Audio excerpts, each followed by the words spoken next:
Teman-teman semua, hari ini saya akan jelasin tentang sudut pandang saya. Jadi teman-teman tidak perlu percaya 100%, nggak ada masalah. Jadi ini cuma insight dari saya aja. Yang intinya adalah kenapa saya masih mau bertahan di Shutterstock dengan mungkin $25, $50 sekali payout, duit-duit receh. Saya tahu teman-teman semua kaya, jadi mungkin 500.000, 1 juta sebulan itu receh buat teman-teman. Cuman izinin saya untuk bisa share tentang apa yang saya lakukan di Shutterstock dan kenapa saya bisa tahan. Kenapa saya ikhlas mau nambah aset kekayaan itu sangat pelan. Cuman dengan kayak 300.000 sebulan, 500.000 sebulan, apapun itu. Jadi sebelumnya saya mau pamer dulu. Hari ini saya habis masak buat anak-anak ya. Very simple. Saya punya sambal matah. Lalu ini ada nasi sisa kemarin, masih bisa dimakan. Nah ini balado terong, cuman dikasih kayak kikil. Itu tadi saya beli 2.500 satu kantong, saya beli 2. Terus ini cah tumis. Jadi kemarin saya ke Bali ke warung lokal, saya ada tumis-tumis kayak jagung manis, terus telur putih telur. Ini saya kasih jamur. Saya kasih potongan bakso. Jadi, saya masih intermittent fasting sampai nanti jam 12, sekarang sekitaran jam 10 waktu Jogja, waktu saya bikin vlog ini. Jadi, habis ini kita jalan ke depan, biar teman-teman ngevlognya mukanya lebih jelas. Terus, dalam beberapa bulan ke depan, saya akan pindah dari kota Yogyakarta. Jadi, saya mau tunjukin sekarang garasi saya. Jadi mobil BMW saya udah saya jual. Saya pengguna BMW, saya cukup fanatik dengan BMW. Saat ini sudah saya jual, garasinya bisa dipakai main bola sama anak-anak. Saya pernah pakai BMW seri 3 E46 tahun 2003. Pada waktu itu saya nggak ngerti, rada ketipu sedikit, jadi rusak-rusakan. Kemudian saya justru beli BMW tahun 97 seri 5 Series A39. Tapi ternyata saya bisa ke Jakarta, ke Bandung, Surabaya, Solo, Purworejo, Kutoarjo. Saya bahkan pernah driving ke Bali dengan BMW butut itu. Yang BMW-nya tadi saya beli semuanya dengan cara cash. Jadi walaupun mobil second murah, tetap cash. Saya berharap juga teman-teman bisa, kalau ada rezeki, cash aja, karena cash itu lebih menenteramkan. So, kita bicara tentang Shutterstock hari ini. Kenapa saya masih bisa tahan dan kenapa saya masih mau investasi di Shutterstock. Walaupun hanya dengan $25 per bulan, $30 per bulan. So, stay tune guys!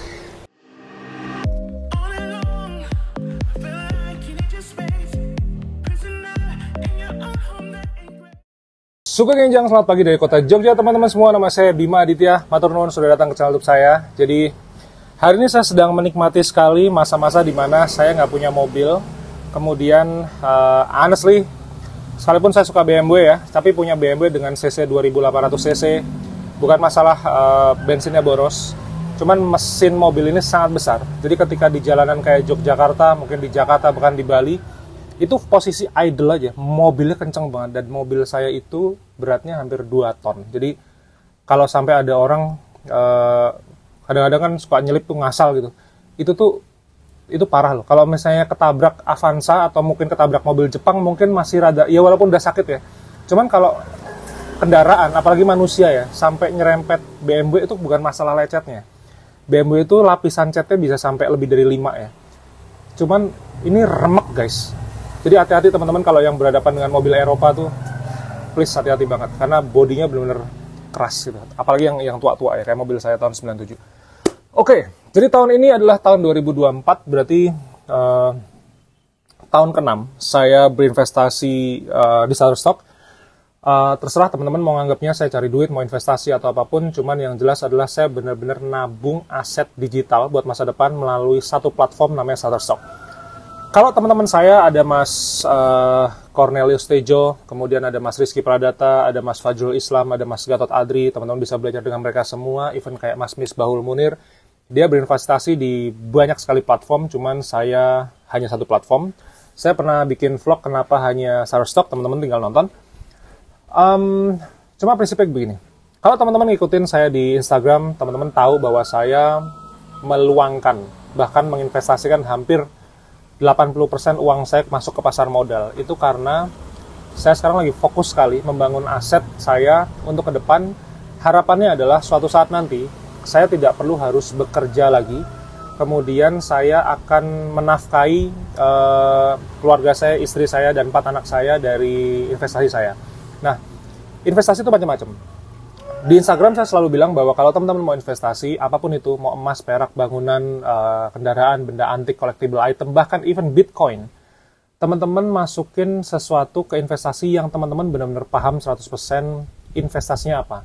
Kemudian teman-teman tahu bagaimana dia berkembang. Lalu teman-teman juga tahu bagaimana cara membuatnya beranak pinak tanpa teman-teman harus bekerja. Artinya teman-teman making money while you sleep. Ini tidak mudah. Ini bloody hell, ridiculous. Ini konyol-konyolan, ini susah sekali. Cuman kebanyakan orang, dia akan terlalu sibuk bekerja, spend 9 to 5 job, kemudian dia lupa berinvestasi. Termasuk investasi artinya olahraga. Teman-teman nggak olahraga, teman-teman sakit. Teman-teman nggak investasi, teman-teman miskin. Saya pun begitu. Saya tidak olahraga, saya sakit.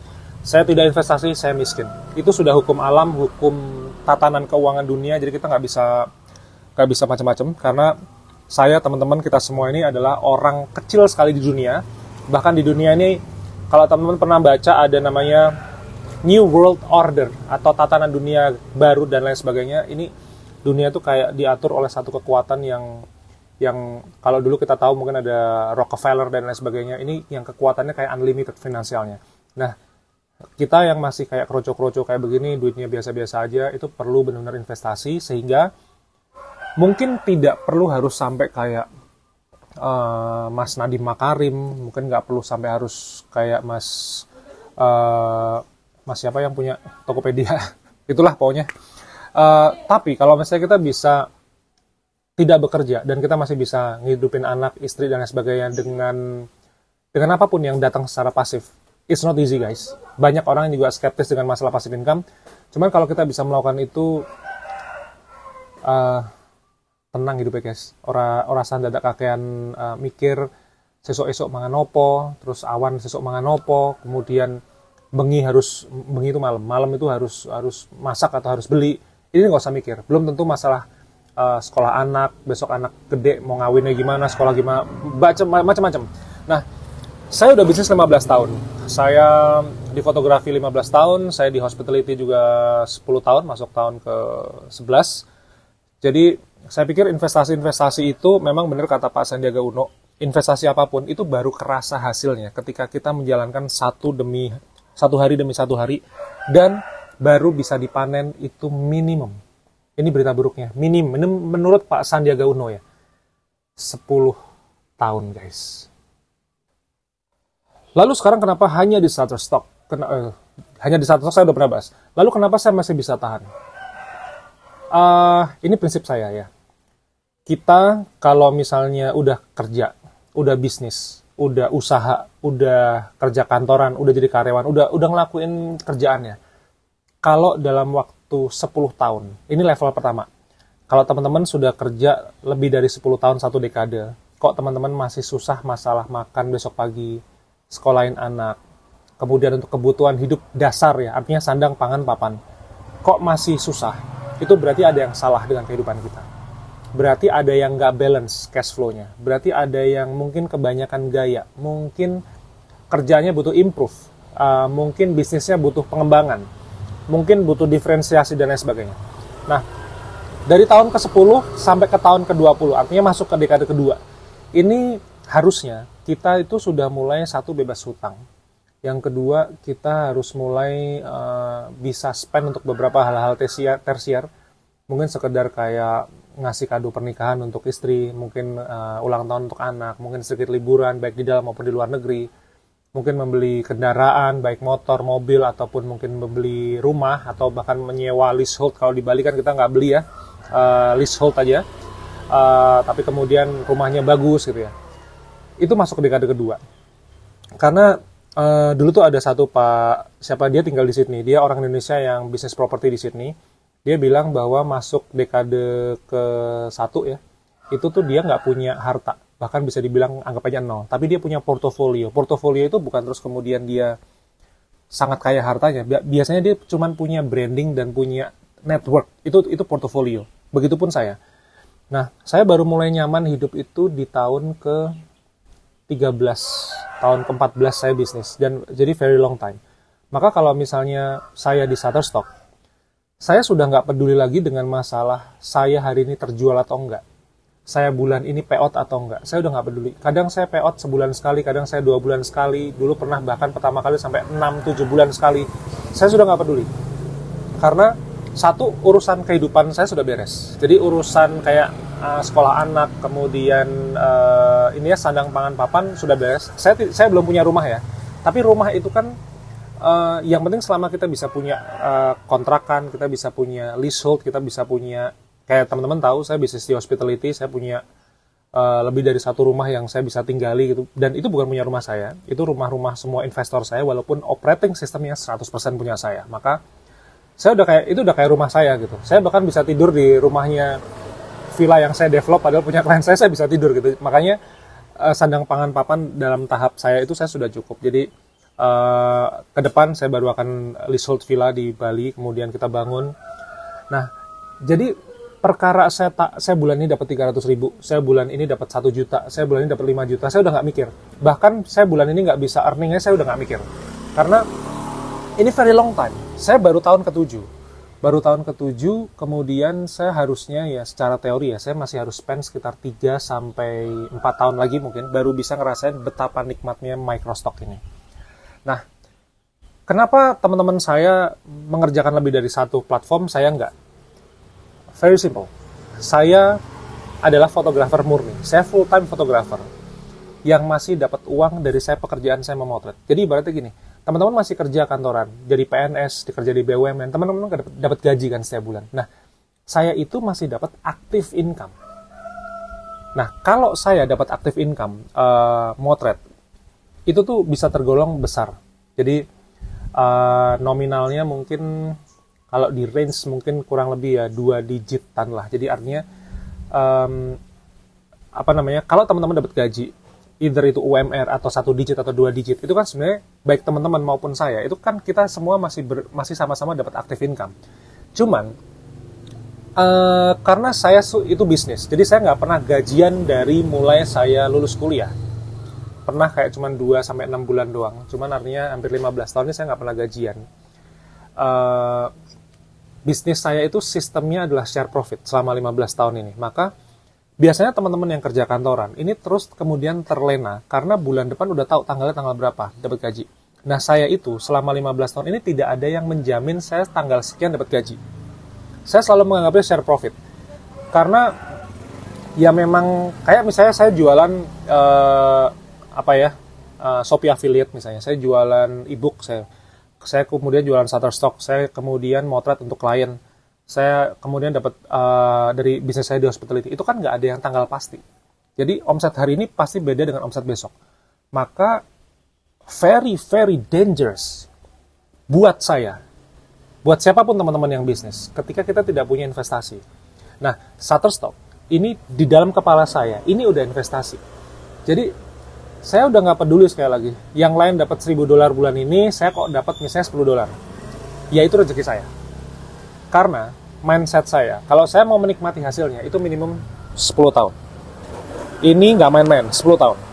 Tidak semua orang kuat dalam kondisi seperti ini, cuman saya memilih kuat nggak kuat harus kuat. Karena tidak selamanya kita semua ini akan bekerja 9 to 5. Saya misalnya, saya di wedding fotografi. Teman-teman lihat portofolio saya di bimadita.com, itu semua karya-karya saya di wedding fotografi. Saya earning banyak dari situ. Cuman ternyata, saya hanya bisa mempertahankan branding saya, atau mungkin services saya, itu tidak lebih dari 11-12 tahun.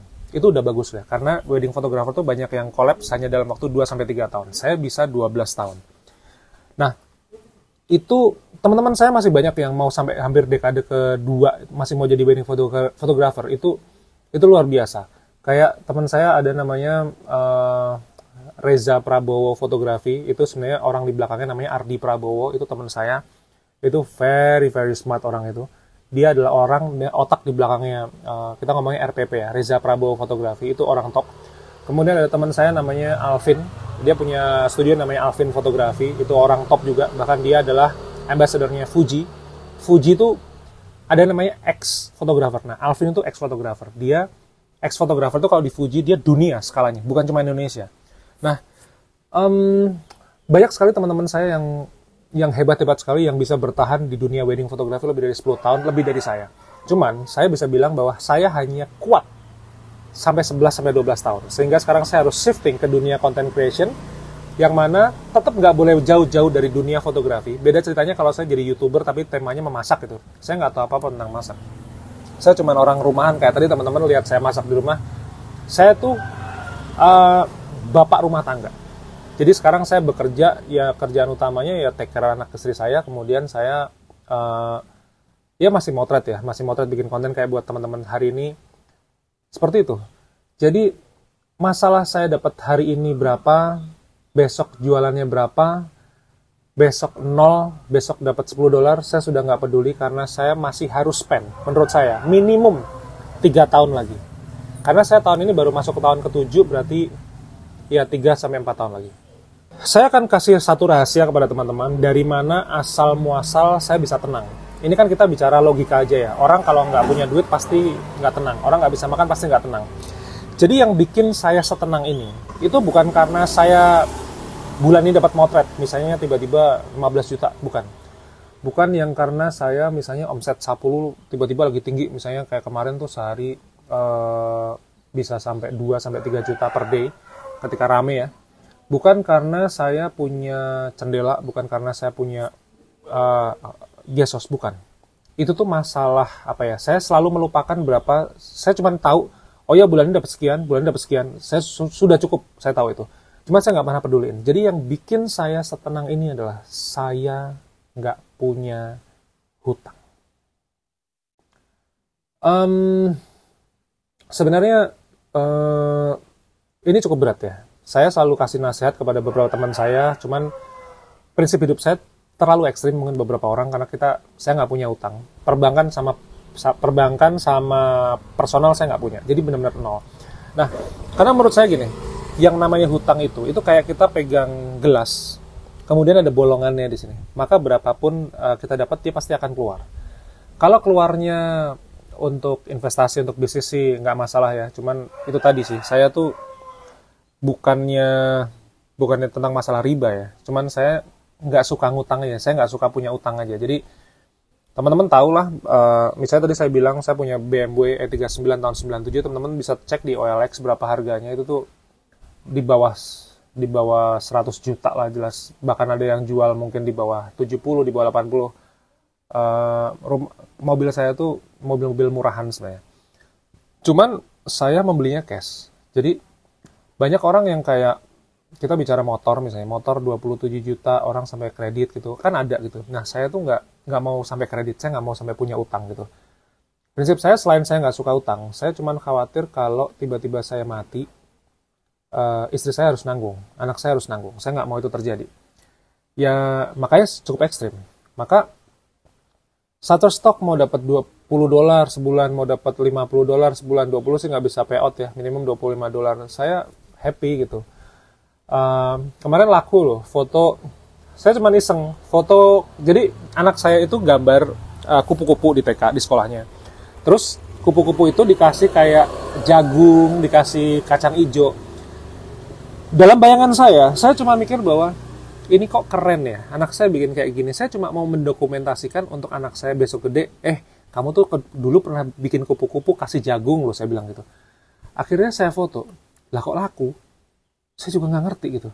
Ini gunanya buat apa, saya nggak ngerti. Kalau kayak Life Hacker Australia, kemudian Travel Wigo, Lonely Planet, saya bisa track penjualannya dari mana, kemudian dipakai untuk apa, saya bisa track. Cuman hampir 80% penjualan saya nggak bisa track. Ini dipakai untuk siapa gitu, saya nggak ngerti gitu. Jadi 20% saya tahu, saya cukup tahu, oh iya ternyata orang tuh membeli karya foto saya karena saya mungkin sering traveling, saya sering motret tourism, saya sering motret makanan, saya sangat bangga memproklamirkan bahwa saya adalah daily stock photographer, di mana kayak tadi tim saya makan bubur ketan hitam ya, burjo, dia nggak suka bubur hijau, kacang hijaunya nggak suka, dia makan ketan hitamnya. Saya bikin ini footage, saya jual tuh 4K. 4K kalau kejual bisa sampai seratusan dolar per download gitu. Jadi itu sangat gede gitu ya. Cuman kalaupun dapatnya receh, kayaknya 6 dolar dapat, 10 dolar, 25 dolar dapat. Jadi itu kayak uang-uang yang harus saya sebulan dapat ya. Ini cuma dari satu kali penjualan gitu. Jadi we never knows. Kita nggak pernah tahu. Investasi itu gedenya kapan kita nggak pernah tahu. Ini benar-benar teman-teman harus pakai kayak, menurut saya sih, kalau mau masuk ke dunia Shutterstock, teman-teman mau full time di situ, ini silakan belajar ke teman-teman kayak teman-teman saya kayak tadi Mas Rizky Pradata, Mas Daniel, Mas Tejo, Mas Gatot, Mas Fajrul. Cuman kalau mau investasi jangka panjang, ini misalnya model kayak saya nih, teman-teman harus selesai dengan dirinya sendiri. Teman-teman harus selesai dengan acara kayak sandang pangan papan, jadi kebutuhan primernya harus selesai dulu. Bedanya adalah, yaitu tadi, kalau teman-teman mungkin yang punya production house atau studio, teman-teman akan dipacu dengan KPI itu Key Performance Index ya. Kalau teman-teman kerja kantor pasti tahu. Terus kemudian salesnya berapa, demografinya berapa. Mungkin saya adalah micro stocker paling miskin kali di Indonesia ya. Mungkin saya yang paling duitnya paling sedikit ya. Cuman itu saya nggak peduli gitu. Karena yang penting buat saya adalah sampah-sampah digital. Dari yang tadinya saya motret pakai handphone, saya motret pakai EOS M10 saya, kameranya cuma 2 jutaan, saya bangga banget tuh. Itu bisa jadi aset untuk masa depan. Not today, but someday. Jadi bukan hari ini, tapi suatu hari nanti, ketika saya bisa saja ketika suatu saat nanti, saya sudah nggak mau nge-YouTube, saya sudah nggak mau motret di Shutterstock, saya kepengen spend waktu sama istri saya, sama anak-anak saya. Mungkin channel ini juga sudah tidak ada, saya juga nggak tahu. Saya nggak pernah bisa memprediksi. Cuman yang jelas, bisnis ataupun pekerjaan itu kan cuma sebuah jalan atau seni mencari uang. Cuman the most important things itu adalah keluarga kita. Mereka cukup makan, mereka cukup sandang, pangan, papan, kemudian entertainment, kemudian ya liburan baik di Indonesia, ke luar negeri, kemudian rumah yang bagus, mungkin kendaraan yang bagus, ketenangan hati. Itu yang benar-benar saya tekankan sekarang. Jadi mudah-mudahan ini membuat teman-teman bisa berpikir. Kalau teman-teman yang masih kerja kantoran atau kerja part-time misalnya di cafe dan lain sebagainya, teman-teman mau masuk ke dunia Shutterstock, please jangan resign. Karena resign dari pekerjaan itu, business is not easy. Business is not that simple. Apalagi teman-teman yang belum pernah bisnis. Jadi kalau teman-teman masih menikmati kerja kantoran, masih dapat gaji, go ahead. Bagus teman-teman bisa dapat itu semua, karena saya tidak punya privilege untuk bisa kerja kantoran. Saya harus murni bisnis, dan bisnis is really hard, sangat berat. Maka kalau teman-teman masih punya gaji bulanan, gaji mingguan, please nikmati saja dan luangkan waktu teman-teman untuk bisa memotret seperti saya, daily stock fotografi. Kemudian ada yang suka makanan, monggo motret makanan. Ada yang suka motret tentang medical, edukasi, monggo silahkan. Yang penting luangin waktu teman-teman 1-2 jam per day untuk sesuatu yang di luar pekerjaan teman-teman, sehingga teman-teman bisa hidup nyaman suatu saat nanti. Nah, sekali lagi mudah-mudahan itu bermanfaat buat teman-teman. Saya nulis ebook, ada 2 ebook, jualan foto dengan Shutterstock dan Shutterstock. Itu kayak cerita perjalanan saya menjadi seorang daily stock photographer. Saya motret apapun yang ada di samping saya, di depan mata saya. Saya ada sambal, saya foto. Saya ada nasi sop, saya foto. Saya ada nasi lodeh ya. Nasi lodeh saya foto, saya jual fotonya, laku semuanya. Jadi semua tutorialnya ada di bawah. Teman-teman monggo kalau yang mau membaca, belajar lebih detail, monggo. Yang nggak suka baca tulisan, ada video course. Teman-teman bisa download juga, linknya di bawah. Gears, sekali lagi, gears yang saya pakai adalah gears murahan. Dan mostly second hands. Di bawah ada link Shopee, di mana teman-teman bisa cek. Saya Shopee affiliate, saya akan dapat commission dari penjualan teman-teman, tapi teman-teman gak usah khawatir, yang bayar adalah Shopee, bukan teman-teman. Semuanya second hands. Jadi total aset saya mungkin tahun lalu sih 7,8 juta atau 6,7, saya lupa. Tapi tahun ini pasti aset saya udah di bawah 6 juta menurut saya. Kan ada penurunan nilai ekonomis barang ya. Jadi silahkan manfaatkan apa yang ada. Punyanya handphone, pakai handphone. Punyanya kamera DSLR jadul, silahkan dipakai. Punyanya mirrorless, monggo dipakai. Tapi spend uang teman-teman untuk keluarga dulu, untuk kehidupan dulu. Nanti setelah itu baru masuk ke microstock, baru ke Shutterstock, baru mungkin jualan foto, baru yang beli kamera, beli lensa mungkin. Sekali lagi mudah-mudahan video ini bermanfaat. Teman-teman semangat, mudah-mudahan rezeki yang tambah banyak. Teman-teman diberkahi dengan cinta kasih, romantisme berkeluarga, bebas hutang, bisa traveling sama keluarga, sama istri, sama anak-anak. Teman-teman hidupnya nyaman. Ketenangan hati itu jauh lebih penting daripada jumlah keuangan. Walaupun jumlah keuangan juga berpengaruh ke masalah ketenangan hati tadi. Stay tune, sampai ketemu di video berikutnya besok pagi jam 5.